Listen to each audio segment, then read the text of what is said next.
Today we will talk about jewelry from 1920s to 1940s. The jewels of the 1920s favored circles, ovals, rectangles, and squares, and were essentially light and simple. Only towards the end of the decade did they become heavy and chunky. Many were designed so that they could be taken apart and worn in different forms.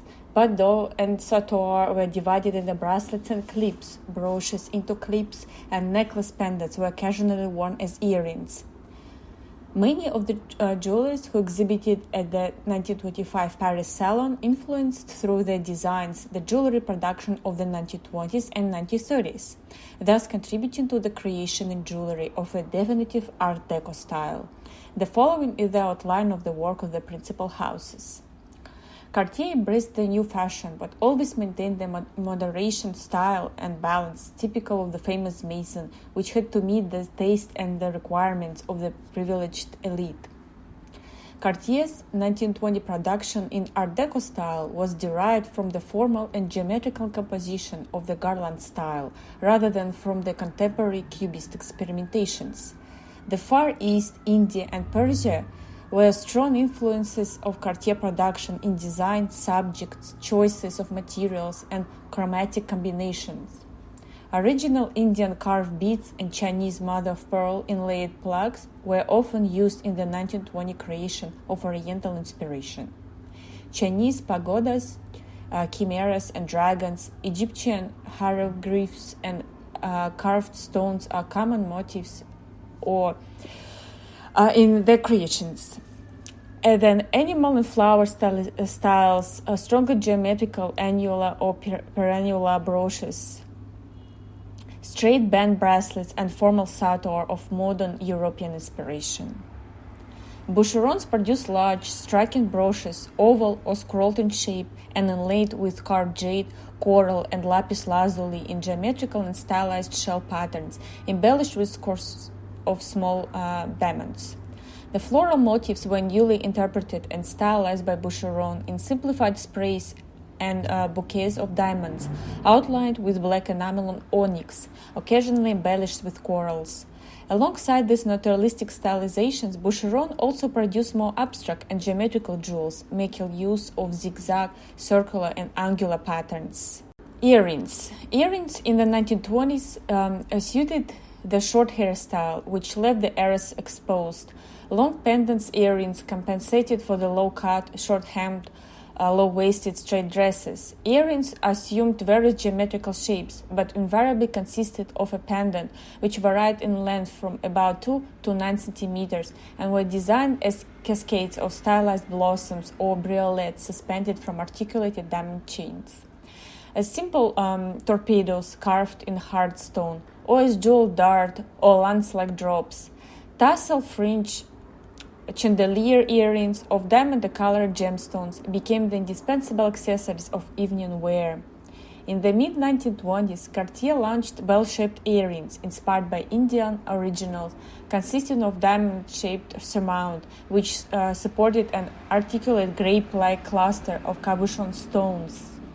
Necklaces. The favorite necklace of the 1920s was the sautoir, decorated with a tassel or pendant in many materials: diamonds, pearls, coral, semi-precious and hard stones, but also silk and imitation beads.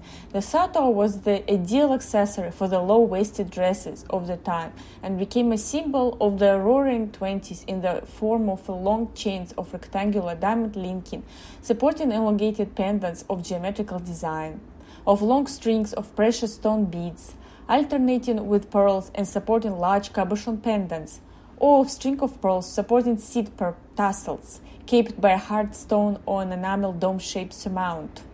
Pendants. Long neck ornaments, which moved and snug with the body of the rhythm, brought pendants to the forefront of fashion. Worn on long silk cords, string of pearls or beads, their shapes not restricted as in the case of bracelets, necklaces, to particular function or encircling wrists, fingers, or necks, offered complete freedom of expression. Brooches. Brooches in the 1920s were worn on the shoulders, belts, pinned to a fashionable cloche hats. The most typical design consisted of an open hexagon, square, or rectangular, carved in rock crystal and decorated set with a diamond symmetrical motif. Also were used jade, onyx, diamond open circles or ellipses. Bracelets. Band bracelets were the vogue arm ornament of the early 1920s, usually designed as chains of narrow, articulated geometrical plaques and links, or set with the courses of gemstones or contrasting colors. They became, in the mid-1920s, wide, flexible gem-set band. The geometrical style of the 1920s well suited the linear shape of these bracelets: zigzag, triangles, concentric squares, stylized buckles, chevrons, patterns, stylized leaves and flowers pierced in a platinum and pavé set with diamond and multicolored gemstones of all shapes, became the most sought-after decorative motifs. The fascination for Egypt inspired many bracelets designed a wide bands, pavé set with diamonds and decorated with Egyptian architectural motifs, scarabs, lotus flowers, and the like, skillfully set with cabochon calibre colored stones, whose carved surfaces strikingly contrasted with the brilliancy of faceted diamonds. Van Cleef and Arpels specialized in the production of such bracelets.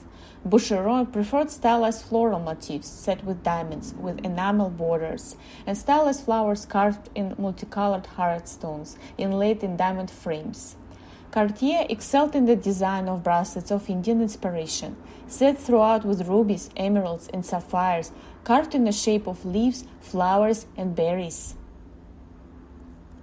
Other bracelets of the period took the form of rows of carved hard stone plaques, alternated with jeweled or enameled links.